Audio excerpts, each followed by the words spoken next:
ਇਹ ਕਿਦਾਂ ਪੰਡਾ ਚੱਕਦਾ ਚੁੱਕਾ ਕੇ ਭਿੱਜੀ ਬਿੱਲੀ ਬਣ ਗਿਆ ਸੀ ਸੇਮ। ਕੋਈ ਡਰ ਹੈ ਤੁਸੀਂ ਹੀ ਮੰਨਦੇ ਹੋ? ਮੈਂ ਕਿਹਾ ਹੁਣ ਮੇਰੇ ਤੋਂ ਕੀ ਕਹਾਉਣਾ, ਇੱਥੇ ਹੀ ਚੱਬਿਆਂ 'ਚ ਬੈਠੇ ਉਹਨੂੰ ਪੁੱਛ ਲਓ। ਪਰ ਜੇ ਮੇਰੀ ਪਾਰਟੀ ਇਲੈਕਸ਼ਨ ਲੜਦੀ ਤਾਂ ਮੈਂ ਸ਼੍ਰੋਮਣੀ ਅਕਾਲੀ ਦਲ ਵੱਲੋਂ ਹੀ ਲੜਦਾ। ਤੇ ਤੁਸੀਂ ਕਿਹੜੇ ਕੰਮ ਗਿਣਾ ਸਕਦੇ ਹੋ ਇਸ ਹਲਕੇ ਦੇ ਵਿੱਚ ਕੀਤੇ ਹੋਏ ਜਿਨ੍ਹਾਂ ਦਾ ਆਨੰਦ ਅੱਜ ਵੀ ਲੋਕ ਲੈ ਰਹੇ ਨੇ? ਵਿਕਾਸ ਕੱਲਾ ਪਿੰਡਾਂ ਦੀਆਂ ਗਲੀਆਂ ਨਾਲੀਆਂ ਹੀ ਵਿਕਾਸ ਨਹੀਂ ਹੁੰਦਾ ਜੀ। ਅੱਜ ਮਿਹਨਤ ਕਰਦਾ ਜਿਹੜਾ 22 ਦੇ ਵਿੱਚ ਇਲੈਕਸ਼ਨ ਵੀ ਲੜੀ ਆ ਆਮ ਆਦਮੀ ਪਾਰਟੀ ਦੀ, ਉਹ ਚੰਗੀਆਂ ਵੋਟਾਂ ਵੀ ਲੈ ਕੇ ਗਿਆ, ਉਹਨੂੰ ਧੱਕੇ ਨਾਲ ਅੰਦਰ ਵਾੜ ਦਿੱਤਾ ਗਿਆ। ਪਾਰਲੀਮੈਂਟ ਵਿੱਚ ਵੀ ਜੋ ਕੁਝ ਹੋਇਆ ਉਹ ਆਪਾਂ ਨੂੰ ਪਤਾ ਆ।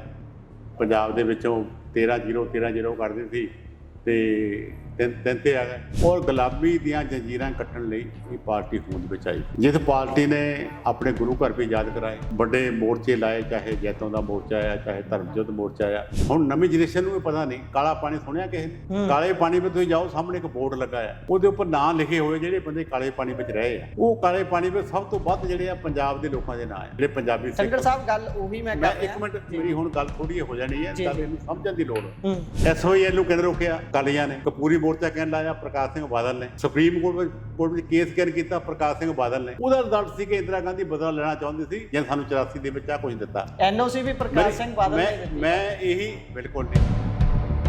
ਹੁਣ ਪਾਰਟੀ ਦੇ ਕੋਲ ਉਹੋ ਜਿਹੀ ਲੀਡਰਸ਼ਿਪ ਹੀ ਨਹੀਂ ਬਚੀ। ਜਦੋਂ ਆਪਾਂ ਮੋਹਰਲੀ ਕਤਾਰ ਦੇ ਲੀਡਰ ਦੇਖਦੇ, ਕਿਸੇ ਸਮੇਂ 100 ਫੁੱਟ ਦੀ ਵੱਡੀ ਸਟੇਜ ਲੱਗਦੀ ਹੁੰਦੀ ਸੀ, 2 ਕਤਾਰਾਂ ਦੇ ਲੀਡਰ ਭਰ ਜਾਂਦੇ ਸੀ, ਥੱਲੇ ਬਹਿਣਾ ਪੈਂਦਾ ਸੀ ਲੀਡਰਾਂ ਨੂੰ। ਤੇ ਅੱਜ ਉਹੀ ਪਾਰਟੀ ਹੈ, ਇੱਕ ਵਿਅਕਤੀ ਦੇ ਆਲੇ ਦੁਆਲੇ ਨਾ ਕੋਈ ਕਹਿ ਲਈਏ ਵੀ ਪ੍ਰਧਾਨ ਲੱਭ ਰਿਹਾ ਹੈ, ਕਾਰਜਕਾਰੀ ਪ੍ਰਧਾਨ ਲਾਏ ਜਾ ਰਹੇ ਨੇ, ਨਾ ਇਲੈਕਸ਼ਨ ਲੜਨ ਦੇ ਲਈ। ਲੀਡਰਸ਼ਿਪ ਦੀ ਕਮੀ ਨਹੀਂ ਹੋ, ਲੀਡਰਸ਼ਿਪ ਦੀ ਬਹੁਤਾਤ ਹੋ ਗਈ। ਬਹੁਤਾਤ ਲੀਡਰ ਇੰਨੇ ਵੱਧ ਗਏ ਕਿ ਸੇਜ ਛੋਟੀ ਪੈ ਗਈ, ਸੇਜਾਂ 2-2 3-3 ਵੱਖ-ਵੱਖ ਲਾਉਣੀਆਂ ਪੈ ਗਈਆਂ। ਇਹ ਇੱਕ ਵੱਡਾ ਕਾਰਨ ਹੈ। ਤੁਹਾਨੂੰ ਭੁਲੇਖਾ ਹੋਊਗਾ, ਸੁਖਬੀਰ ਸਿੰਘ ਬਾਦਲ ਨੇ ਕਦੇ ਨਹੀਂ ਕਿਹਾ ਕਿ ਮੈਂ ਪ੍ਰਧਾਨਗੀ ਨਹੀਂ ਛੱਡਣੀ। 2 ਮਹੀਨੇ ਪਹਿਲਾਂ ਵਰਕਿੰਗ ਕਮੇਟੀ ਦੀ ਮੀਟਿੰਗ ਬੁਲਾਈ। ਹਾਂਜੀ। ਮੈਂ ਵਰਕ ਕਮੇਟੀ ਦਾ ਮੈਂਬਰ ਵੀ ਸੀ। ਠੀਕ ਹੈ ਜੀ। ਮੈਂ ਕੋਰ ਕਮੇਟੀ ਦਾ ਮੈਂਬਰ ਵੀ ਸੀ ਜੀ। ਉਹਨੇ ਕਿਹਾ ਕਿ ਮੈਂ ਉੱਠ ਕੇ ਬਾਹਰ ਚਲੇ ਜਾਣਾ, ਤੁਸੀਂ ਨਵਾਂ ਪ੍ਰਧਾਨ ਚੁਣ ਲਓ, ਮੈਨੂੰ ਹਾਕ ਮਾਰ ਲਿਓ, ਉਹਦੀ ਪ੍ਰਧਾਨਗੀ ਥੱਲੇ ਮੀਟਿੰਗ ਕਰੋ। ਕਟਾਰੂ ਕਹਿੰਦਾ 90% ਝੋਨਾ ਖਰੀਦ ਹੋ ਗਿਆ, 10% ਸਟੇਟਮੈਂਟ ਦੇ, ਜਦ ਕਿ 10% ਜਿਹੜਾ ਉਹ ਹਾਲੇ ਮੰਡੀਆਂ ਦੇ ਵਿੱਚ ਵਿਕਿਆ। ਜਿਸ ਮੰਤਰੀ ਨੂੰ ਇਹ ਫਿਗਰ ਨਹੀਂ ਪਤਾ, ਕਾਹਦਾ ਮੰਤਰੀ ਹੈ?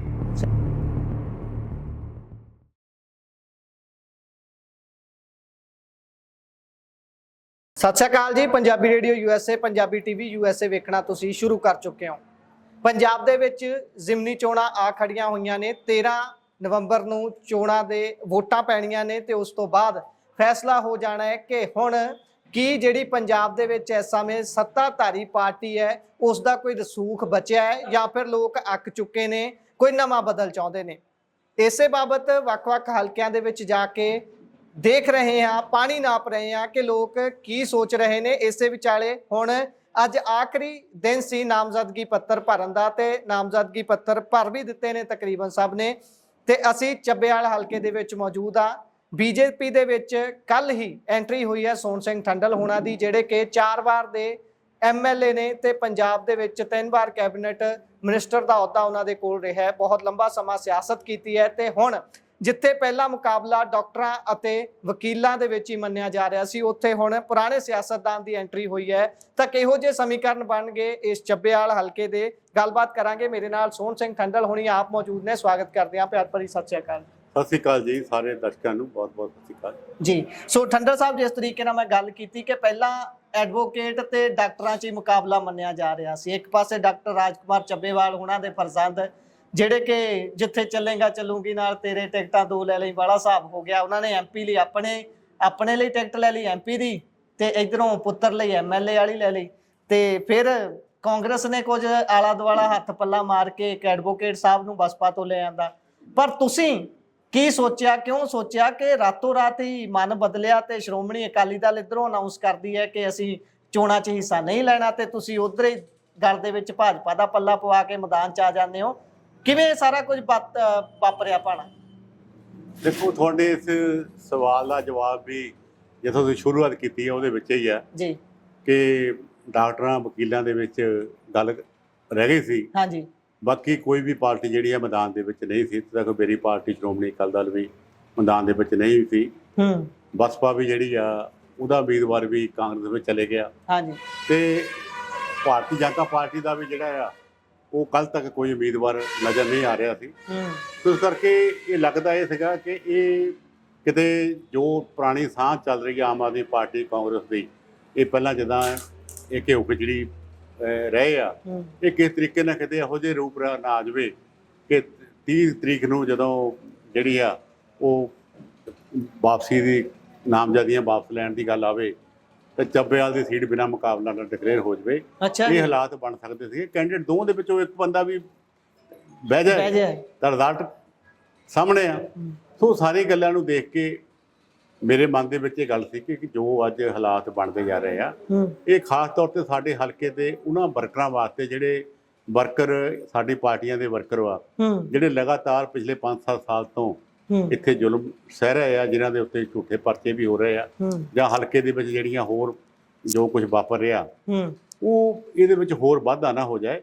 ਤੇ ਸਾਰੀ ਸ਼ਕਤੀ ਜਿਹੜੀ ਆ, ਜਦ ਤੁਸੀਂ ਕਿਹਾ ਬਾਪ MP ਦਾ ਪੁੱਤ MLA, ਤੇ ਸਾਰੀ ਸ਼ਕਤੀ ਕਿਤੇ ਇਕੱਠੀ ਹੋ ਜਾਂਦੀ ਆ ਤੇ ਤਾਕਤ ਜਿਹੜੀ ਆ ਕਈ ਵਾਰੀ ਬੰਦੇ ਨੂੰ ਗੁੰਮਰਾਹ ਵੀ ਕਰ ਦਿੰਦੀ ਆ, ਖਤਰਨਾਕ ਸਾਬਤ ਹੁੰਦੀ ਆ। ਸੋ ਲੋਕਤੰਤਰ ਦੇ ਵਿੱਚ ਕੋਈ ਇਹ ਜ਼ਰੂਰੀ ਨਹੀਂ ਹੁੰਦਾ ਕਿ ਜਿਹੜਾ ਪੈਸੇ ਵਾਲਾ ਬੰਦਾ ਆ ਉਹੀ ਰਾਜ ਭਾਗ ਵਿੱਚ ਆਵੇ। ਇਹਦੇ ਵਿੱਚ ਡੈਮੋਕ੍ਰੇਸੀ ਦਾ ਤਾਂ ਮਤਲਬ ਇਹ ਆ ਕਿ ਇੱਕ ਸਧਾਰਨ ਬੰਦਾ ਵੀ, ਹਰ ਇੱਕ ਬੰਦਾ ਜਿਹੜਾ ਆ ਉਹ ਆ ਸਕਦਾ ਆ, ਉਹ ਰਾਜ ਭਾਗ ਦੇ ਵਿੱਚ ਆ ਕੇ ਲੋਕਾਂ ਦੀ ਜੇ ਉਹ ਸੇਵਾ ਕਰਨੀ ਚਾਹੁੰਦਾ ਤੇ ਉਹ ਕਰ ਸਕਦਾ ਆ। ਇੱਥੇ ਜਿਸ ਤਰੀਕੇ ਨਾਲ ਸਾਰੇ ਜੋ ਵਾਤਾਵਰਨ ਚੱਲਦਾ ਕਿ ਜਿਹੜਾ ਆਮ ਆਦਮੀ ਪਾਰਟੀ ਦਾ ਬੰਦਾ ਵੀ ਮਿਹਨਤ ਕਰਦਾ, ਜਿਹੜਾ 22 ਦੇ ਵਿੱਚ ਇਲੈਕਸ਼ਨ ਵੀ ਲੜੀ ਆ ਆਮ ਆਦਮੀ ਪਾਰਟੀ ਦੀ, ਉਹ ਚੰਗੀਆਂ ਵੋਟਾਂ ਵੀ ਲੈ ਗਿਆ, ਉਹਨੂੰ ਧੱਕੇ ਨਾਲ ਅੰਦਰ ਵਾੜ ਦਿੱਤਾ ਗਿਆ। ਜੋ ਗੱਲ ਜਿਹੜੀ ਆ ਪਿੱਛੇ ਪਾਰਲੀਮੈਂਟ ਵੇਲੇ ਡਾਕਟਰ ਰਾਜ ਨਾਲ ਹੋਈ ਸੀ, ਉਹੀ ਗੱਲ ਜਿਹੜੀ ਆ ਹੁਣ ਹਰਮਿੰਦਰ ਸੰਧੂ ਨਾਲ ਹੋ ਗਈ। ਇਹ ਜਿਹੜੀਆਂ ਇਹ ਕੁਝ ਘਟਨਾਵਾਂ ਜਿਹੜੀਆਂ ਹੋ ਰਹੀਆਂ, ਆਮ ਬੰਦੇ ਕਈ ਵਾਰੀ ਇਹਨਾਂ ਗੱਲਾਂ ਨੂੰ ਨਹੀਂ ਸਮਝਦੇ। ਉਹਨਾਂ ਨੂੰ ਇਹ ਸਮਝ ਰਹੇ ਸੋਹਣ ਸਿੱਠਣ ਨੂੰ ਪਤਾ ਨਹੀਂ MLA ਬਣਨ ਦੀ ਭੁੱਖ। ਮੈਂ ਤਾਂ 4 ਵਾਰੀ ਬਣ ਗਿਆ, ਇਸੇ ਹਲਕੇ ਨੇ ਮੈਨੂੰ 20 ਸਾਲ MLA ਰੱਖਿਆ, ਮੈਂ ਮੰਤਰੀ ਵੀ ਰਿਹਾ, ਪਾਰਟੀ ਵਿੱਚ ਮੈਨੂੰ ਬੜਾ ਮਾਣ ਸਨਮਾਨ ਆ। ਪਰ ਜੇ ਮੇਰੀ ਪਾਰਟੀ ਇਲੈਕਸ਼ਨ ਲੜਦੀ ਤਾਂ ਮੈਂ ਸ਼੍ਰੋਮਣੀ ਅਕਾਲੀ ਦਲ ਵੱਲੋਂ ਹੀ ਲੜਦਾ। ਕਹਿਣ ਦਾ ਭਾਵ, ਮਾਫ ਕਰਨਾ ਤੁਹਾਡੀ ਗੱਲ ਕੱਟ ਰਿਹਾ, ਕਹਿਣ ਦਾ ਭਾਵ ਵੀ ਤੁਸੀਂ ਭਾਜਪਾ ਦੇ ਵੱਲ ਇਸ ਕਰਕੇ ਆਏ ਹੋ ਕਿ ਸ਼੍ਰੋਮਣੀ ਅਕਾਲੀ ਦਲ ਨੇ ਮੈਦਾਨ ਛੱਡ ਦਿੱਤਾ, ਉਹਨਾਂ ਨੇ ਕਿਹਾ ਸੀ ਨਹੀਂ ਲੜਨਾ, ਤੁਸੀਂ ਸ਼੍ਰੋਮਣੀ ਅਕਾਲੀ ਦਲ ਵੱਲ ਇਸੇ ਕਰਕੇ ਆਏ ਹੋ? ਦੇਖੋ, ਉਹਦਾ ਇਹ ਆ ਕਿ ਅਸੀਂ 20 ਸਾਲ ਜਦੋਂ ਮੈਂ ਸਰਕਾਰ ਵਿੱਚ ਰਿਹਾ ਤੇ 20 ਸਾਲ ਸ਼੍ਰੋਮਣੀ ਅਕਾਲੀ ਦਲ BJP ਦੀ ਇਕੱਠੀ ਸਰਕਾਰ ਰਹੀ ਆ। ਅਸੀਂ ਸਾਰੇ ਵਰਕਰਾਂ ਨੇ ਇਕੱਠਿਆਂ ਕੰਮ ਕੀਤਾ ਇਸ ਇਲਾਕੇ ਵਿੱਚ, ਜਿਹੜੇ ਚਾਹੇ ਵਰਕਰ BJP ਦੇ ਆ ਚਾਹੇ ਅਕਾਲੀ ਦਲ ਦੇ ਆ, ਉਹ ਮੈਨੂੰ ਸਾਰੇ ਉਹਨਾਂ ਹੀ ਪਿਆਰ ਕਰਦੇ ਆ।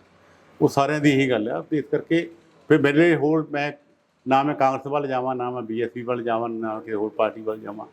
ਤੇ ਮੇਰੇ ਮਨ ਦੇ ਵਿੱਚ ਫਿਰ ਇਹੀ ਗੱਲ ਸੀ ਕਿ ਜੇ ਬੈਟਰ ਚੀਜ਼ ਆ ਤੇ ਇਹੀ ਆ ਕਿ BJP ਦੇ ਜੋ ਹੁਣ ਇਸ ਵੇਲੇ ਤੀਜੀ ਵਾਰੀ ਦੇਸ਼ ਵਿੱਚ ਸਰਕਾਰ ਬਣੀ ਆ, ਜੋ ਹਾਲਾਤ ਨੇ, ਜਿਵੇਂ ਹਰਿਆਣੇ ਵਿੱਚ ਵੀ ਹੁਣ ਸਰਕਾਰ ਬਣੀ ਆ, ਜਿਵੇਂ BJP ਜਿਹੜੀ ਆ ਉਹ JNK ਦੇ ਵਿੱਚ ਚੋਣਾਂ ਕਰਾਉਣ ਵਿੱਚ ਸਫਲ ਹੋਈ ਆ, ਜਿਵੇਂ BJP ਦੀ ਸਰਕਾਰ ਦੇ ਵਿੱਚ ਹਿੰਦੁਸਤਾਨ ਨੂੰ ਵੀਟੋ ਪਾਵਰ ਮਿਲੀ ਆ, ਜਿਵੇਂ BJP ਦੀ ਸਰਕਾਰ ਦੇ ਵਿੱਚ ਜਿਹੜਾ ਇੰਡੀਆ ਆ ਉਹ ਨੰਬਰ 3 ਦੇ ਉੱਪਰ ਆਉਣ ਜਾ ਰਿਹਾ। ਇਹ ਕੁਝ ਗੱਲਾਂ ਉਹ ਹੈਗੀਆਂ ਜਿਹੜੀਆਂ ਮੇਰੇ ਜ਼ਿਹਨ ਦੇ ਵਿੱਚ ਸੀਆਂ। ਇਸ ਕਰਕੇ ਮੈਂ ਉਹਨਾਂ ਨੂੰ ਕਰਕੇ BJP ਦੇ ਨਾਲ ਹੱਥ ਮਿਲਾ ਕੇ BJP ਵੱਲੋਂ ਟਿਕਟ ਜਿਹੜੀ ਆ ਉਹ ਲੜ ਰਿਹਾ। ਮੈਨੂੰ ਮੇਰੇ ਮਨ ਨੂੰ ਇਹ ਕਹਿੰਦਾ ਕਿ ਮੈਂ ਕੋਈ ਗਲਤ ਫੈਸਲਾ ਨਹੀਂ ਕੀਤਾ ਜੀ। ਮੈਂ ਜਿਸ ਪਾਰਟੀ ਦੇ ਨਾਲ ਸਾਂਝ ਜਿਹਦੇ ਵਿੱਚ ਮੈਂ ਗਿਆ, ਜਦੋਂ ਟਿਕਟ ਲਈ ਆ, ਉਹ ਪਾਰਟੀ ਅੱਜ ਦੇਸ਼ ਦੀ ਬਿਹਤਰੀ ਵਾਸਤੇ ਉਹ ਵਧੀਆ ਪਾਰਟੀ ਆ। ਉਹਦੇ ਮੁਕਾਬਲੇ ਵਿੱਚ ਕਾਂਗਰਸ ਦੀ ਤੀਜੀ ਵਾਰੀ ਹੋ ਗਈ, ਅਸੀਂ ਮਰ ਕੇ 90 ਤੇ ਪਹੁੰਚੇ ਆ। ਤੇ ਇਸ ਕਰਕੇ ਜਿਹੜੀ ਪੰਜਾਬ ਦੀ ਪਾਰਟੀ ਆਮ ਆਦਮੀ ਪਾਰਟੀ ਆ, ਇਹ ਲਗਾਤਾਰ ਹੁਣ ਸਾਰੇ ਪਾਸਿਓਂ ਹਟਦੀ ਆਈ ਆ। ਪਾਰਲੀਮੈਂਟ ਵਿੱਚ ਵੀ ਜੋ ਕੁਝ ਹੋਇਆ ਉਹ ਆਪਾਂ ਨੂੰ ਪਤਾ ਆ। ਪੰਜਾਬ ਦੇ ਵਿੱਚੋਂ 13-0 ਕਰਦੇ ਸੀ ਤੇ 3 ਤੇ ਆ ਗਏ। ਹੁਣੇ ਹਰਿਆਣੇ ਦੇ ਵਿੱਚ 0 ਤੇ ਆ ਗਏ। ਦਿੱਲੀ ਦੇ ਵਿੱਚ ਜੋ ਕੁਝ ਚੱਲ ਰਿਹਾ, ਸਾਰੇ ਇਹਨਾਂ ਦੇ ਮੰਤਰੀ, ਈਵਨ ਦੇ ਇਹਨਾਂ ਦਾ ਸੁਪਰੀਮੋ, ਉਹ ਜੇਲ੍ਹ ਉਹਨਾਂ ਦੇ ਵਿੱਚ ਫਸਿਆ ਆ। ਉਹ ਸਾਰਾ ਕੁਝ ਦੇਖ ਕੇ ਜਿਹੜਾ ਆ ਉਹ ਇਹ ਫੈਸਲਾ ਕੀਤਾ। ਔਰ ਫੈਸਲੇ ਦੇ ਪਿੱਛੇ ਤਰਕ ਇਹੀ ਆ ਕਿ ਜਿਹੜੇ ਬੰਦੇ ਹਲਕੇ ਦੇ ਜਿਹਨਾਂ ਨਾਲ ਅਨਜਸਟਿਸ ਹੋ ਰਿਹਾ ਉਹਨੂੰ ਰੋਕਣ ਵਾਸਤੇ ਇਹ ਉਪਰਾਲਾ ਕੀਤਾ ਜਾਵੇ ਜੀ। ਸੋ ਇੱਥੇ ਮੇਰਾ ਸਵਾਲ ਇਹ ਸੀ ਕਿ ਤੁਸੀਂ ਪਹਿਲਾਂ 4 ਵਾਰ ਇੱਥੋਂ MLA ਰਹੇ ਹੋ, ਤੁਹਾਨੂੰ ਕੈਬਨਿਟ ਰੈਂਕ ਦਾ ਮਾਣ ਵੀ ਹਾਸਲ ਹੋਇਆ, ਤੇ ਤੁਸੀਂ ਕਿਹੜੇ ਕੰਮ ਗਿਣਾ ਸਕਦੇ ਹੋ ਇਸ ਹਲਕੇ ਦੇ ਵਿੱਚ ਕੀਤੇ ਹੋਏ ਜਿਨ੍ਹਾਂ ਦਾ ਆਨੰਦ ਅੱਜ ਵੀ ਲੋਕ ਲੈ ਰਹੇ ਨੇ, ਜਿਹੜੇ ਤੁਸੀਂ ਲੋਕਾਂ ਨੂੰ ਦੱਸਣਾ ਚਾਹੋਗੇ ਵੀ ਭਾਈ ਮੈਂ ਜਦੋਂ ਪਹਿਲਾਂ MLA ਰਿਹਾ ਤੁਹਾਡੀ ਸੇਵਾ ਕੀਤੀ ਆ, ਮੈਂ ਆਹ ਸੇਵਾ ਕੀਤੀ ਆ, ਆਹ ਕੰਮ ਕੀਤੇ ਨੇ, ਵੀ ਐਤਕੀ ਜੇ ਮੌਕਾ ਦਿਓਗੇ ਤਾਂ ਮੈਂ ਹੋਰ ਧੜੱਲੇ ਨਾਲ ਕੰਮ ਕਰੂੰਗਾ? ਕੋਈ ਗਿਣਾ ਸਕਦੇ ਹੋ ਕੋਈ ਨਾਮੀ ਗ੍ਰਾਮੀ ਕੰਮ ਜਿਹੜੇ 20 ਸਾਲ ਦੇ ਵਿੱਚ ਤੁਸੀਂ ਕੀਤੇ ਹੋਣ ਇਸ ਹਲਕੇ ਦੇ ਲਈ? ਦੇਖੋ, ਵਿਕਾਸ ਜਿਹੜਾ ਹੈ ਉਹਦੇ ਵੱਖ-ਵੱਖ ਪਹਿਲੂ ਹੁੰਦੇ ਆ ਜੀ। ਵਿਕਾਸ ਇਕੱਲਾ ਪਿੰਡਾਂ ਦੀਆਂ ਗਲੀਆਂ ਨਾਲੀਆਂ ਹੀ ਵਿਕਾਸ ਨਹੀਂ ਹੁੰਦਾ ਜੀ। ਪਰ ਮੈਂ ਇਹ ਵੀ ਦਾਅਵੇ ਨਾਲ ਕਹਿ ਸਕਦਾ ਮੈਂ ਪੰਚਾਇਤਾਂ ਨੂੰ ਬੜੇ ਦਿਲ ਖੋਲ੍ਹ ਕੇ ਪੈਸੇ ਦਿੱਤੇ ਜੀ। ਸਾਡੀ ਸਰਕਾਰ ਸਾਹਿਬ ਪ੍ਰਕਾਸ਼ ਸਿੰਘ ਬਾਦਲ ਨੇ ਜਿੱਥੇ ਸੰਗਤ ਦਰਸ਼ਨ ਕਰਕੇ ਲੋਕਾਂ ਨੂੰ ਖੁੱਲ੍ਹੇ ਗੱਫੇ ਦੇ ਕੇ ਪਿੰਡਾਂ ਦੀ ਨੁਹਾਰ ਬਦਲੀ ਆ, ਉੱਥੇ ਮੈਂ ਵੀ ਕੋਈ ਕਸਰ ਬਾਕੀ ਨਹੀਂ ਛੱਡੀ। ਉਹਦੇ ਨਾਲ ਮੈਂ ਮੇਰਾ ਜਿਹੜਾ 2-3 ਮੇਨ ਕੰਮ ਸੀਗੇ, ਮੈਂ ਸਪੋਰਟਸ ਵਾਲੇ ਪਾਸੇ ਬਹੁਤ ਅਹਿਮ ਕੰਮ ਕੀਤੇ ਆਪਣੇ ਨੌਜਵਾਨਾਂ ਵਾਸਤੇ। ਕਿੰਨੇ ਜਿਹੜੇ ਆ ਉਹ ਪਿੰਡਾਂ ਦੇ ਜਿਹੜੇ ਪਲੇਗਰਾਊਂਡ ਸਟੇਡੀਅਮ ਉਹਨਾਂ ਨੂੰ ਬਣਾ ਕੇ ਦਿੱਤੇ ਆ, ਔਰ ਫੁੱਟਬਾਲ ਅਕੈਡਮੀ ਇੱਥੇ ਮੈਂ ਸਥਾਪਿਤ ਕੀਤੀ ਆ। ਫੁੱਟਬਾਲ ਦੇ ਜਿਹੜੇ ਵਿੰਗ ਆ ਉਹ ਸਥਾਪਿਤ ਕੀਤੇ ਆ। ਉਹਦੇ ਨਾਲ ਜਿਹੜਾ 2 ਮਰਲੇ ਹੋਰ ਸੀਗੇ ਪੀਣ ਦਾ ਪਾਣੀ, ਮੈਂ ਆਪਣੇ ਸਮੇਂ ਦੇ ਵਿੱਚ ਹਰ ਪਿੰਡ ਵਿੱਚ ਜਿਹੜਾ ਉਹ ਟੈਂਕੀਆਂ ਘਰ ਤੱਕ ਪਾਣੀ ਜਿਹੜਾ ਪੀਣ ਦਾ ਉਹ ਪਹੁੰਚਾਇਆ। ਕਿਸਾਨੀ ਲਈ ਮੇਨ ਮੁੱਦਾ ਪਾਣੀ ਦਾ। ਇਹ ਸਾਡੇ ਕੋਲ ਹੁਸ਼ਿਆਰਪੁਰ ਤੋਂ ਕੰਢੀ ਕਨਾਲ ਜਿਹਨੂੰ ਕਹਿੰਦੇ ਆ, ਇੱਥੇ 220 ਕਰੋੜ ਰੁਪਈਆ ਖਰਚ ਕਰਕੇ ਮੈਂ ਕੰਢੀ ਕਨਾਲ ਜਿਹੜੀ ਆ ਉਹਦੇ ਪਾਣੀ ਲੋਕਾਂ ਨੇ ਖੇਤਾਂ ਨੂੰ ਲੱਗਦਾ ਜਿਹੜਾ ਉਹ ਕਰਕੇ ਦਿੱਤਾ। 73 ਟਿਊਬਵੈੱਲ ਇਰੀਗੇਸ਼ਨ ਦੇ ਉਹ ਮੈਂ ਹਲਕਾ ਚੱਬੇਵਾਲ ਦੇ ਵਿੱਚ ਲਾ ਕੇ ਦਿੱਤੇ, ਔਰ ਉਹਦੇ ਨਾਲ 300 ਟਿਊਬਵੈੱਲ ਕਨੈਕਸ਼ਨ ਜ਼ਿਮੀਂਦਾਰਾਂ ਨੂੰ ਦਿੱਤਾ। ਆਪਣੇ ਇਲਾਕੇ ਦੇ ਲੋਕਾਂ ਨੂੰ ਟਿਊਬਵੈੱਲ ਕਨੈਕਸ਼ਨ ਜਿਹੜਾ ਦਿੱਤਾ। ਇਹ ਸਾਰੀਆਂ ਉਹ ਗੱਲਾਂ ਨੇ ਜਿਹੜੀਆਂ ਗੱਲਾਂ ਸਾਡੇ ਆਮ ਬੇਸਿਕ ਤੌਰ 'ਤੇ ਲੋਕਾਂ ਦੇ ਨਾਲ ਜਿਹੜੀਆਂ ਆ ਉਹ ਜੁੜੀਆਂ ਹੋਈਆਂ ਸੀ।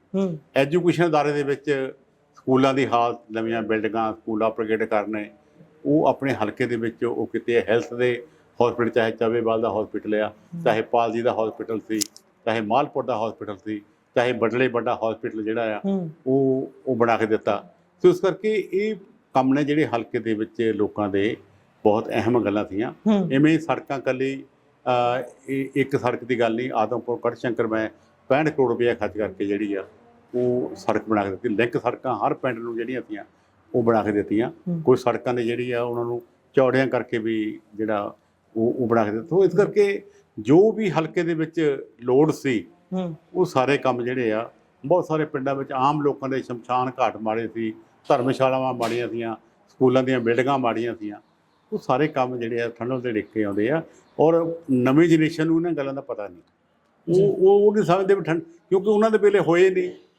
ਜਿਹੜੇ ਹੁਣ ਵੋਟਰ ਬਣੇ ਆ 18-19 ਸਾਲ ਦੇ, 20 ਸਾਲ ਦੇ, ਜਾਂ ਜਿਹੜੇ 17 ਵਿੱਚ ਬਣੇ ਨੇ, ਜਿਨ੍ਹਾਂ ਨੇ ਡਾਕਟਰ ਰਾਜਦਾਈ ਨੂੰ ਐਮਐਲਏ ਦੇਖਿਆ, ਉਹਨਾਂ ਨੂੰ ਪਤਾ ਨਹੀਂ ਠੰਡਲ ਤੋਂ ਪਹਿਲਾਂ 97 ਠੰਡਲ ਐਮਐਲਏ ਬਣਿਆ ਉਸ ਵੇਲੇ ਕੀ ਹਾਲ ਸੀ। ਸਾਡੇ ਕੋਲ ਇੱਥੇ ਮਟਰ ਮੰਡੀ ਇਹਨੂੰ ਕਹਿੰਦੇ ਸੀ ਚੱਬੇਵਾਲ ਦੇ ਵਿੱਚ, ਜਦੋਂ ਸੀਜ਼ਨ ਆਉਂਦਾ ਸੀ ਲੋਕਾਂ ਨੂੰ ਟਰਾਲੀਆਂ ਖੜੀਆਂ ਕਰਨ ਨੂੰ ਥਾਂ ਨਹੀਂ ਸੀ ਹੁੰਦਾ। ਮੈਂ ਜ਼ਮੀਨ ਮੁੱਲ ਲੈ ਕੇ ਇੱਥੇ ਮੰਡੀ ਬਣਾ ਕੇ ਦਿੱਤੀ। ਠੰਡਲ ਸਾਹਿਬ, ਤੁਸੀਂ ਜਿੱਦਾਂ ਗੱਲਾਂ ਕਰ ਰਹੇ ਹੋ, ਇਹੀ ਤਾਂ ਗੱਲ ਹੈ ਨਾ। ਫਿਰ ਲੋਕਾਂ ਦੇ ਵਿੱਚ ਇਹ ਸਾਰੀਆਂ ਚੀਜ਼ਾਂ ਤੁਸੀਂ ਹੁਣ ਰੱਖੋਗੇ, ਕਿਵੇਂ ਰੱਖੋਗੇ? ਉਹੀ ਮੈਂ ਪੁੱਛ ਰਿਹਾ ਸੀ। ਜਿਸ ਤਰੀਕੇ ਨਾਲ ਤੁਸੀਂ ਬਹੁਤੇ ਕੰਮ ਜਿਹੜੇ ਕਰਾਏ ਨੇ, ਵੱਡੀ ਗਿਣਤੀ ਉਹਨਾਂ ਚੋਂ ਇਨਫਰਾਸਟ੍ਰਕਚਰ ਦੇ ਨਾਲ ਜੁੜੇ ਹੋਏ ਸੀ। ਹੁਣ ਸਵਾਲ ਆਉਂਦੇ ਆ, ਤੁਹਾਡੀ ਮਾਂ ਪਾਰਟੀ ਜਿਸ ਦੇ ਵਿੱਚ ਤੁਸੀਂ ਇੰਨਾ ਲੰਬਾ ਸਮਾਂ ਰਾਜ ਭੋਗਿਆ, ਉਹ ਸ਼੍ਰੋਮਣੀ ਅਕਾਲੀ ਦਲ, ਜਿਹੜੀ ਸਥਿਤੀ 'ਚ ਇਸ ਸਮੇਂ ਸ਼੍ਰੋਮਣੀ ਅਕਾਲੀ ਦਲ ਹੈ, ਕੀ ਕਹਿਣਾ ਚਾਹੋਗੇ ਉਸ ਨੂੰ ਲੈ ਕੇ? ਤੁਸੀਂ ਹੁਣ ਬੇਸ਼ੱਕ ਪਾਰਟੀ ਛੱਡ ਚੁੱਕੇ ਹੋ, ਪਰ ਮਾਂ ਪਾਰਟੀ ਹੋਣ ਦੇ ਨਾਤੇ ਉਸ ਤੇ ਕੀ ਟਿੱਪਣੀ ਕਰੋਗੇ ਜੋ ਇਸ ਸਮੇਂ ਹਾਲਾਤ ਨੇ? ਕਹਿੰਦੇ ਨੇ ਕਿ ਜਰਨੈਲ ਦੇ ਬਿਨਾਂ ਫੌਜਾਂ ਲੜ ਨਹੀਂ ਸਕਦੀਆਂ ਤੇ ਫੌਜਾਂ ਨੇ ਵੀ ਹਥਿਆਰ ਸੁੱਟ ਦਿੱਤੇ, ਪਰ ਜਿਹੜੀ ਕੌਮ ਨੂੰ ਰਿਪਰੈਜ਼ੈਂਟ ਕਰਦੀ ਹੈ ਉਹ ਪਾਰਟੀ, ਉਹ ਕੌਮ ਨੇ ਕਦੀ ਝੁਕਣਾ ਨਹੀਂ ਸਕਿਆ। ਪਾਰਟੀ ਨੇ ਸਰੈਂਡਰ ਕਰ ਦਿੱਤਾ ਚੋਣਾਂ ਲੜਨ ਤੋਂ। ਕੀ ਕਹੋਗੇ ਆਲ ਓਵਰ ਸਾਰੇ ਵਰਤਾਰੇ ਤੇ ਤਨਖਾਹੀਆ ਕਰਾਰ ਹੋ ਜਾਣਾ, ਸਾਰੀਆਂ ਗੱਲਾਂ ਨੂੰ ਲੈ ਕੇ ਤੁਹਾਡੀ ਕੀ ਟਿੱਪਣੀ ਹੈ ਸ਼੍ਰੋਮਣੀ ਅਕਾਲੀ ਦਲ ਦੀ ਮੌਜੂਦਾ ਸਥਿਤੀ ਦੇ ਉੱਤੇ?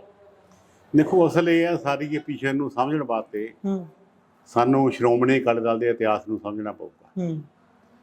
ਸ਼੍ਰੋਮਣੀ ਅਕਾਲੀ ਦਲ, ਸ਼੍ਰੋਮਣੀ ਗੁਰਦੁਆਰਾ ਪ੍ਰਬੰਧਕ ਕਮੇਟੀ 1920 ਦੇ ਵਿੱਚ ਜਿਹੜੀ ਸਾਡੇ ਪੁਰਖਿਆਂ ਨੇ ਬਣਾਈ ਸੀ ਜੀ, ਉਸ ਵੇਲੇ ਦੇਸ਼ ਆਜ਼ਾਦ ਨਹੀਂ ਸੀ। ਉਸ ਵੇਲੇ ਸਰਕਾਰਾਂ ਜਾਂ ਐਮਐਲਏ ਐਮਪੀ ਬਣਨ ਦੀ ਕਿਸੇ ਨੂੰ ਗੱਲ ਨਹੀਂ ਸੀ।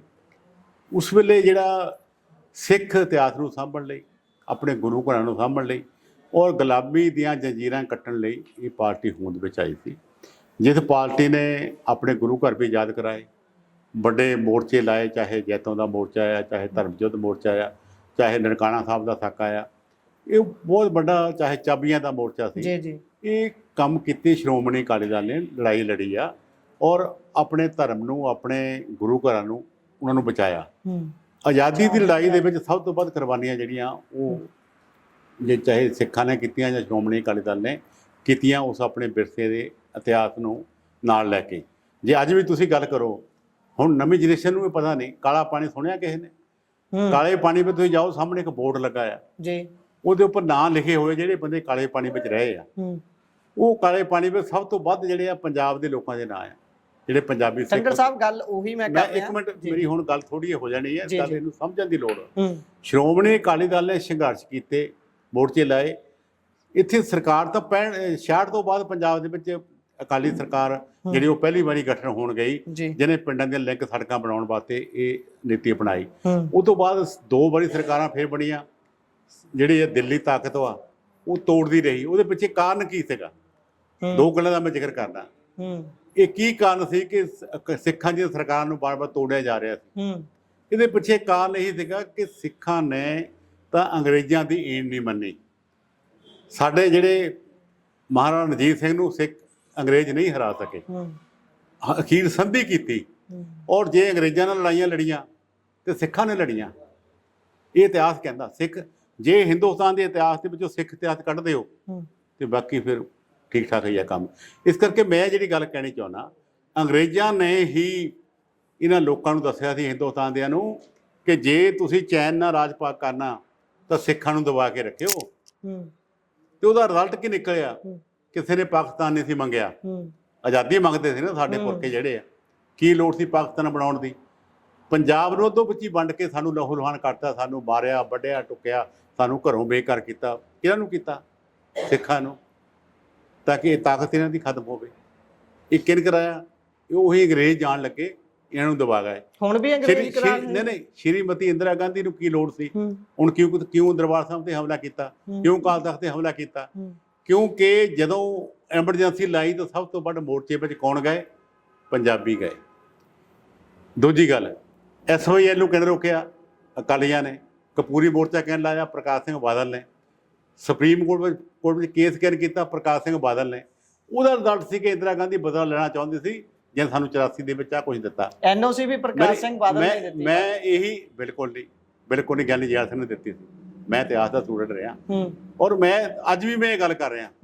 ਅੱਜ ਵੀ ਜਿਹੜੇ ਲੋਕ ਸਮਝਦੇ ਉਹਨਾਂ ਨੂੰ ਪਤਾ ਆ, ਅੱਜ ਇੱਕੋ ਹੀ ਸਾਰੀ ਤਾਕਤ ਸੀ ਇਹ ਕੰਮ ਕਰਦੀ ਕਿ ਜਿਹੜੀਆਂ ਇਹ ਅਕਾਲੀ ਦਲ ਆ ਇਹਨੂੰ ਕਿਵੇਂ, ਕਿਉਂਕਿ ਅਕਾਲੀ ਦਲ 2 ਸਾਲ ਸਰਕਾਰ, 3 ਸਾਲ ਸਰਕਾਰ, 97 'ਚ 5 ਸਾਲ ਸਰਕਾਰ ਬਣ ਗਈ, 7 'ਚ ਬਣ ਗਈ, 12 'ਚ ਬਣ ਗਈ।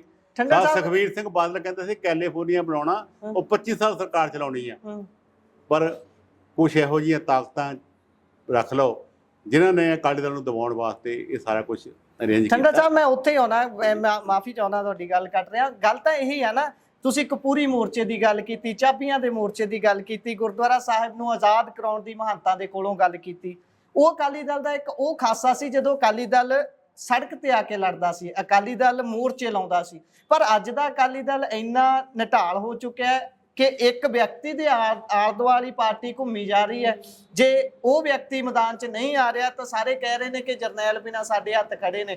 ਹੁਣ ਪਾਰਟੀ ਦੇ ਕੋਲ ਉਹੋ ਜਿਹੀ ਲੀਡਰਸ਼ਿਪ ਹੀ ਨਹੀਂ ਬਚੀ। ਜਦੋਂ ਆਪਾਂ ਮੋਹਰਲੀ ਕਤਾਰ ਦੇ ਲੀਡਰ ਦੇਖਦੇ, ਕਿਸੇ ਸਮੇਂ 100-100 ਫੁੱਟ ਦੀ ਵੱਡੀ ਸਟੇਜ ਲੱਗਦੀ ਹੁੰਦੀ ਸੀ, 2-2 ਕਤਾਰਾਂ ਦੇ ਲੀਡਰ ਭਰ ਜਾਂਦੇ ਸੀ, ਥੱਲੇ ਬਹਿਣਾ ਪੈਂਦਾ ਸੀ ਲੀਡਰਾਂ ਨੂੰ। ਤੇ ਅੱਜ ਉਹੀ ਪਾਰਟੀ ਹੈ, ਇੱਕ ਵਿਅਕਤੀ ਦੇ ਆਲੇ ਦੁਆਲੇ ਨਾ ਕੋਈ ਕਹਿ ਲਈਏ ਵੀ ਪ੍ਰਧਾਨ ਲੱਭ ਰਿਹਾ, ਕਾਰਜਕਾਰੀ ਪ੍ਰਧਾਨ ਲਾਏ ਜਾ ਰਹੇ ਨੇ, ਨਾ ਇਲੈਕਸ਼ਨ ਲੜਨ ਦੇ ਲਈ। ਇੱਕ ਪਾਸੇ ਤਾਂ ਇਹ ਵੀ ਕਿਹਾ ਜਾ ਰਿਹਾ ਵੀ ਇਹ ਵੀ ਇੱਕ ਨੀਤੀ ਦਾ ਹੀ ਹੈਗੀ ਗੱਲਬਾਤ। ਇਦਾਂ ਨਹੀਂ ਹੈਗੀ, ਲੀਡਰਸ਼ਿਪ ਦੀ ਕਮੀ ਨਹੀਂ ਹੋ, ਲੀਡਰਸ਼ਿਪ ਦੀ ਬਹੁਤਾਤ ਹੋ ਗਈ। ਬਹੁਤਾਤ ਕਿਵੇਂ? ਲੀਡਰ ਇੰਨੇ ਵੱਧ ਗਏ ਕਿ ਸੇਜ ਛੋਟੀ ਪੈ ਗਏ, ਸੇਜਾਂ 2-2 3-3 ਵੱਖ-ਵੱਖ ਲਾਉਣੀਆਂ ਪੈ ਗਈਆਂ। ਇਹ ਇੱਕ ਵੱਡਾ ਕਾਰਨ ਹੋ ਕਿ ਲੀਡਰ, ਸਾਰੇ ਬੰਦੇ ਕਹਿੰਦੇ ਮੈਂ ਵੀ ਵੱਡਾ ਲੀਡਰ ਹਾਂ, ਤੁਸੀਂ ਵੀ ਕਹਿੰਦੇ ਬੜਾ ਲੀਡਰ, ਵੀ ਬੜਾ। ਜਿਹੜੇ ਸਾਰੇ ਜਿਹੜੇ ਇੱਕ ਜੰਗਲ ਦੇ ਵਿੱਚ ਸ਼ੇਰ ਤਾਂ ਵੀ ਸਿਆਣੇ ਕਹਿੰਦੇ ਇੱਕੋ ਹੀ ਹੁੰਦਾ। ਜਿਹੜੇ ਬਹੁਤੇ ਹੋ ਜਾਣ ਫਿਰ ਉਹ ਇੱਕ ਸਟੇਜ ਨਹੀਂ ਨਾ ਹੁੰਦੀ, ਫਿਰ ਸਟੇਜਾਂ ਵੱਖ-ਵੱਖ ਲਾਉਣੀਆਂ ਪੈਂਦੀਆਂ। ਇਹ ਤੁਸੀਂ ਗੱਲ ਕਹੀ ਸੜਕਾਂ ਤੇ ਆਉਣ ਦੀ, ਉਹ ਸਮਾਂ ਸੀ, ਉਸ ਵੇਲੇ ਕੋਈ ਮੀਡੀਆ ਨਹੀਂ ਸੀ। ਉਸ ਵੇਲੇ ਲੋਕਾਂ ਨੂੰ ਸੜਕਾਂ ਤੇ ਆ ਕੇ ਗੱਲ ਕਰਨੀ ਪੈਂਦੀ ਸੀ। ਹੁਣ ਤਾਂ ਜਿਹੜੀ ਤੁਸੀਂ ਗੱਲ ਕਰ ਰਹੇ ਪਰ ਤੂੰ ਲਾਈਵ ਚਲਾਉਂਦਾ ਹਵੇਂ, ਪਰ ਇਹ ਹੁਣੇ ਵਰਲਡ ਵਿੱਚ ਜਾਂਦੀ ਹੋਵੇ ਗੱਲ। ਇਹ ਗੱਲ ਸੜਕ ਤੇ ਕਰਨ ਦੀ ਕਿਹੜੀ ਲੋੜ ਪੈ ਗਈ? ਇਸ ਕਰਕੇ ਸ਼੍ਰੋਮਣੀ ਅਕਾਲੀ ਦਲ ਅੱਜ ਵੀ ਜੋ ਨਵਾਂ ਸਿਸਟਮ ਉਹਦੇ ਮੁਤਾਬਕ ਉਹ ਕੰਮ ਕਰ ਰਿਹਾ। ਮੈਂ ਕੋਈ ਨੂੰ ਗਲਤ ਨਹੀਂ ਕਹਿ ਰਿਹਾ, ਔਰ ਉਹਨਾਂ ਸਾਰੇ ਜਿੰਨੀਆਂ ਵੈਜੀਟੇਸ਼ਨਾਂ ਹੁੰਦੀਆਂ ਰਹੀਆਂ ਉਹਨਾਂ ਦੇ ਵਿੱਚ ਮੈਂ ਵੀ ਇਨਵੋਲਵ ਰਿਹਾ, ਮੈਨੂੰ ਸਾਰੀ ਦੂਜੀ ਦਾ ਪਤਾ ਆ।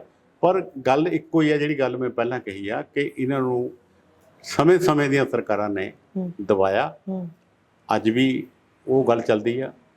ਇਸ ਕਰਕੇ ਇਹੀ ਕਾਰਨ ਆ ਕਿ ਚਾਹੇ ਕੋਈ ਰਸਤਾ ਅਖਤਿਆਰ ਕਰੇ ਉਹਨੂੰ ਦਬਾਉਣ ਕਰਨ ਲਈ, ਉਹਦੇ ਲਈ ਆ। ਦਬਾਉਣ ਦੇ ਵਿੱਚ ਲੀਡਰਸ਼ਿਪ ਦੇਖੋ ਜੀ, ਲੀਡਰਸ਼ਿਪ ਲੋਕਾਂ ਨੂੰ ਭੁਲੇਖਾ ਹੋਊਗਾ ਸੁਖਬੀਰ ਸਿੰਘ ਬਾਦਲ ਨੇ ਕਦੇ ਨਹੀਂ ਕਿਹਾ ਕਿ ਮੈਂ ਪ੍ਰਧਾਨਗੀ ਨਹੀਂ ਛੱਡਣੀ।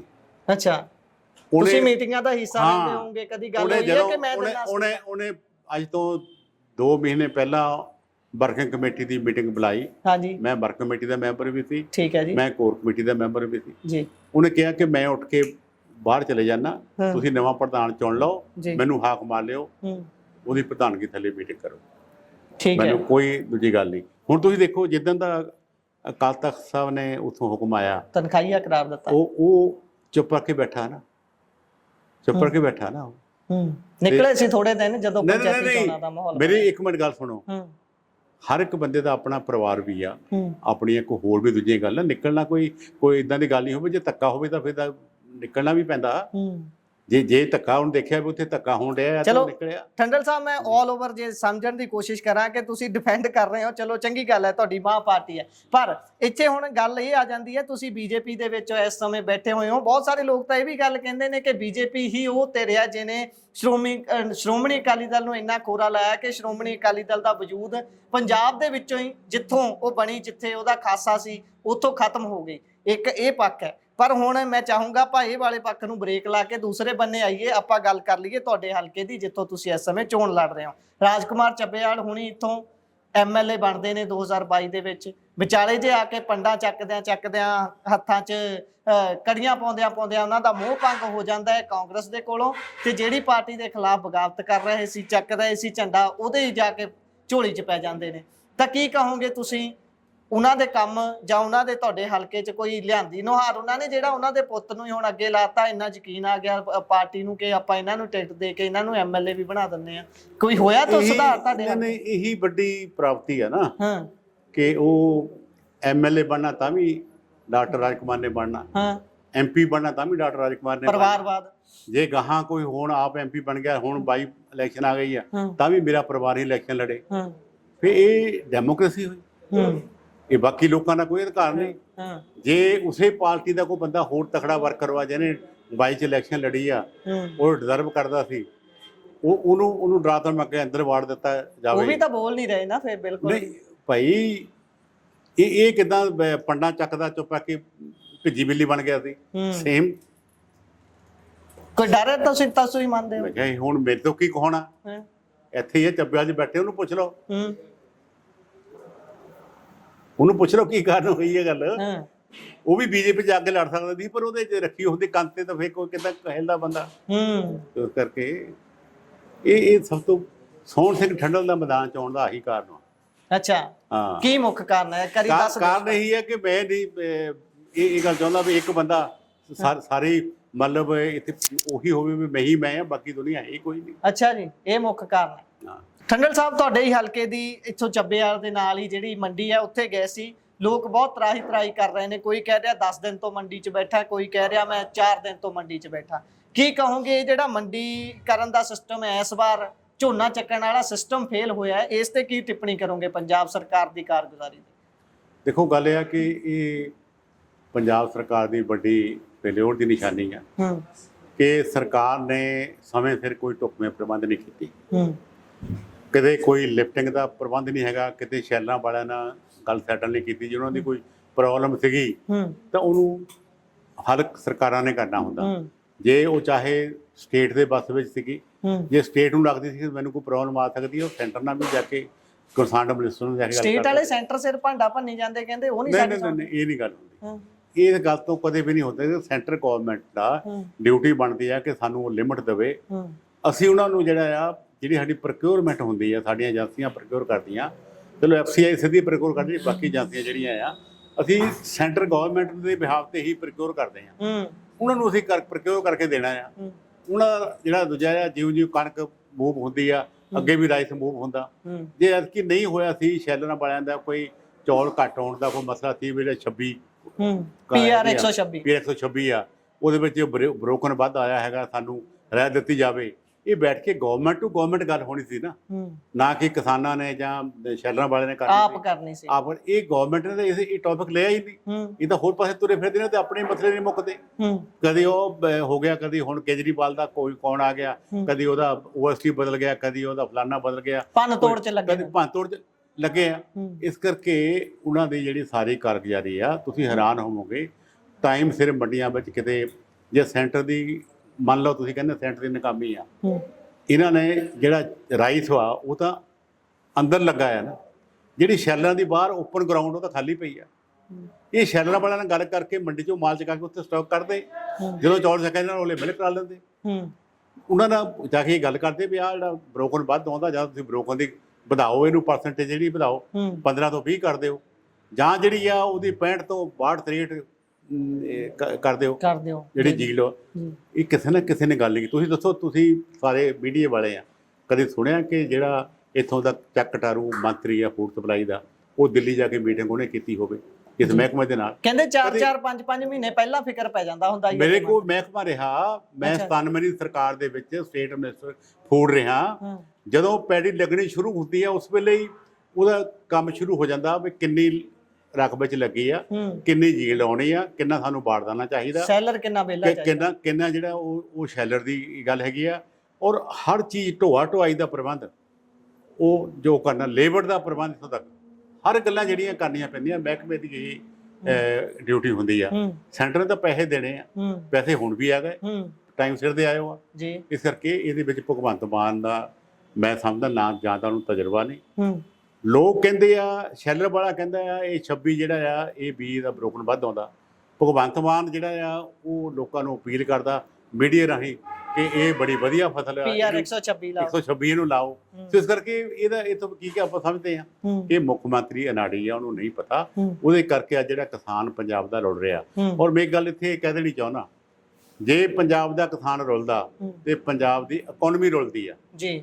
ਜੇ ਅੱਜ 44,000 ਕਰੋੜ ਪੈਡੀ ਦਾ ਜਿਹੜਾ ਆ ਉਹ ਸਹੀ ਟਾਈਮ ਤੇ ਪੈਡੀ ਦੀ ਚੱਕ ਹੁੰਦੀ, ਸਟੇਟ ਦੇ ਕਿਸਾਨ ਨੂੰ ਘਾਟਾ ਪੈ ਰਿਹਾ, ਉਹਦਾ 2320 ਦੀ ਬਜਾਏ 2000 ਨੂੰ ਝੋਨਾ ਵਿਕ ਰਿਹਾ, 3 ਰੁਪਏ ਪਰ ਕੁਆਂਟਲ ਉਹਨੂੰ ਘਾਟਾ ਪੈ ਰਿਹਾ, ਜਾਂ ਸਾਡੀ ਮਾਰਕੀਟ ਫੀਸ ਘਾਟਾ ਪੈ ਰਿਹਾ, ਜਾਂ ਸਾਡੀ ਕਣਕ ਦਾ ਹੁਣ ਤੱਕ ਡਿਲੇ ਹੋ ਰਿਹਾ, ਜਿਹੜੀ 1 ਨਵੰਬਰ ਤੋਂ ਬਜਾਈ ਸ਼ੁਰੂ ਹੋਣੀ ਆ, ਹਾਲੇ ਖੇਤੇ ਨਹੀਂ ਵਿਹਲੇ। ਕਦੋਂ ਖੇਤ ਵਿਹਲੇ ਹੋਣੇ ਆ, ਝੋਨੇ ਦੀ ਕਟਾਈ ਹੋਣੀ, ਕਦੋਂ ਪਰਾਲੀ ਸਾਂਭਣੀ ਆ, ਕਦੋਂ ਉੱਥੇ ਬਹਾਈ ਕਰਨੀ ਆ, ਕਦੋਂ ਕਣਕ ਬੀਜਣੀ ਆ। ਜੇ ਬੀਜਣੀ ਤਾਂ ਖਾਦ ਕਿੱਥੋਂ ਲਿਆਉਣੀ ਆ? DAP ਦਾ ਸਾਡੇ ਕੋਲ DAP ਤਾਂ ਹੈ ਨਹੀਂ, ਉਹ ਕਿੱਥੋਂ ਲਿਆਉਣੀ ਆ? ਜਿਹੜੀ ਆਈ ਆ ਡੁਪਲੀਕੇਟ ਆਈ ਆ। ਇਸ ਕਰਕੇ ਇਹ ਸਰਕਾਰ ਇਸ ਐਂਗਲ ਤੋਂ ਬਿਲਕੁਲ ਫੇਲ ਵਾ। ਇਹ ਪੰਜਾਬ ਸਰਕਾਰ ਦੀ ਸਭ ਤੋਂ ਵੱਡੀ ਨਲਾਇਕੀ ਆ। ਔਰ ਮੈਨੂੰ ਇੱਥੇ ਗਿਲਾ ਵੀ ਆ ਜਿਹੜੇ ਪੰਜਾਬ ਦੇ ਚਾਹੇ MLA ਆ ਚਾਹੇ MP ਆ, ਕਦੇ ਦੇਖੇ ਮੰਡੀਆਂ ਦੇ ਵਿੱਚ? ਵੈਸੇ ਜਾ ਕੇ ਉਹ ਤਾਂ ਐ ਹੱਥ ਪਾ ਕੇ ਚੱਕ ਕੇ ਫੋਟੋ ਕਰਾਉਂਦੇ ਹੁੰਦੇ ਸੀ ਅੱਗੇ। ਮੈਂ ਕਿਹਾ ਫੋਟੋ ਕਰਾਉਣੀ ਨਹੀਂ, ਮੇਰੇ ਵੇਲੇ ਬਾਰਿਸ਼ ਹੋ ਗਈ ਬਹੁਤ। ਇਹ 2001 ਦੀ ਗੱਲ ਵਾ। ਠੀਕ ਹੈ, ਬਹੁਤ ਬਾਰਿਸ਼ ਪਈ, ਪੰਜਾਬ ਦਾ ਝੋਨਾ ਕਾਲਾ ਪੀਲਾ ਹੋ ਗਿਆ। ਦਿੱਲੀ ਤੋਂ FCI ਦਾ ਫੂਡ ਡਿਪਾਰਟਮੈਂਟ ਦਾ ਇੱਕ ਮਿਸਟਰ ਭੂਰੇ ਲਾਲ, ਉਹ ਆਇਆ ਦੇਖਣ ਵੀ ਕੁਆਲਿਟੀ ਲੈਣ ਵਾਲੀ ਹੈਗੀ ਕਿ ਨਹੀਂ। ਉਹ ਸਭ ਤੋਂ ਪਹਿਲਾਂ ਖੰਨੇ ਆਇਆ, ਉਹਨੇ ਪੈਟੀ ਦੇਖੀ, ਕਹਿੰਦਾ ਇਹ ਤਾਂ ਡਿਸਕਲਰਡ ਹੋ ਗਈ ਆ, ਇਹ ਖਰੀਦਣ ਦੇ ਕਾਬਲ ਨਹੀਂ। ਠੀਕ ਹੈ, ਨਹੀਂ ਖਰੀਦੀ ਜਾਣੀ। ਸਾਡੇ ਹੱਥਾਂ ਪੈਰਾਂ ਦੀ ਨਿਕਲ ਗਈ। ਮੈਂ 20 ਦਿਨ ਘਰ ਨਹੀਂ ਵੜਿਆ, ਆਪਣੇ ਗਨਮੈਨਾਂ ਨੂੰ ਸਾਰਿਆਂ ਨੂੰ ਕਿਹਾ ਆਪਣੇ ਕੱਪੜੇ ਗੱਡੀਆਂ 'ਚ ਰੱਖ ਲਓ। ਠੀਕ ਹੈ, ਸਾਰੇ ਪੰਜਾਬ ਦੀਆਂ ਮੰਡੀਆਂ ਦੀ ਮੈਂ ਵਿਜ਼ਿਟ ਕੀਤੀ। ਇਹ ਰਿਕਾਰਡ ਦੀ ਗੱਲ ਵਾ। ਤੇ ਇੱਥੇ ਚੱਕ ਕਟਾਰੂ ਕਹਿੰਦਾ 90% ਝੋਨਾ ਖਰੀਦ ਹੋ ਗਿਆ, 10% ਸਟੇਟਮੈਂਟ ਦੇ, ਜਦ ਕਿ 10% ਜਿਹੜਾ ਉਹ ਹਾਲੇ ਮੰਡੀਆਂ ਦੇ ਵਿੱਚ ਵਿਕਿਆ। ਜਿਸ ਮੰਤਰੀ ਨੂੰ ਇਹ ਫਿਗਰ ਨਹੀਂ ਪਤਾ, ਉਹ ਕਾਹਦਾ ਮੰਤਰੀ ਆ? ਇਸ ਕਰਕੇ ਬੜੀ ਫੇਲ ਹੋ ਰਿਹਾ। ਸ਼ੁਕਰੀਆ ਜੀ। ਸੋ ਇਹ ਸਨ ਸਾਡੇ ਨਾਲ ਸੋਮ ਸਿੰਘ ਠੰਡਲ ਹੋਣੀ, ਜਿਨ੍ਹਾਂ ਨੇ ਚਾਨਣਾ ਪਾਇਆ ਕਿ ਕਿਸ ਤਰੀਕੇ ਦੇ ਨਾਲ ਪੰਜਾਬ ਦੀਆਂ ਮੰਡੀਆਂ ਦੇ ਵਿੱਚ ਕਿਸਾਨ ਰੋਲ ਰਹੇ ਨੇ, ਉਸ ਦੇ ਪਿਛਲੀ ਗੱਲਬਾਤ ਕੀ ਹੈ, ਤੇ ਬਾਕੀ ਚੱਬੇਵਾਲ ਹਲਕੇ ਦੇ ਵਿੱਚ ਇਲੈਕਸ਼ਨਾਂ ਨੂੰ ਲੈ ਕੇ ਮਾਹੌਲ ਕੀ ਹੈ, ਲੋਕ ਕੀ ਕਹਿੰਦੇ ਨੇ, ਇਹ ਸਾਰੀ ਗੱਲਬਾਤ ਲੈ ਕੇ ਤੁਹਾਡੇ ਰੂਬਰੂ ਹੋ ਰਹੇ ਹਾਂ। ਤੁਹਾਨੂੰ ਦੱਸਾਂਗੇ ਆਉਣ ਵਾਲੇ ਦਿਨਾਂ ਦੇ ਵਿੱਚ ਕੱਲੀ ਅਪਡੇਟ ਦੇ ਨਾਲ ਰੂਬਰੂ ਵੀ ਕਰਵਾਵਾਂਗੇ। ਸੋ ਮੈਨੂੰ ਦਿਓ ਇਜਾਜ਼ਤ, ਧੰਨਵਾਦ, ਸਤਿ ਸ਼੍ਰੀ ਅਕਾਲ।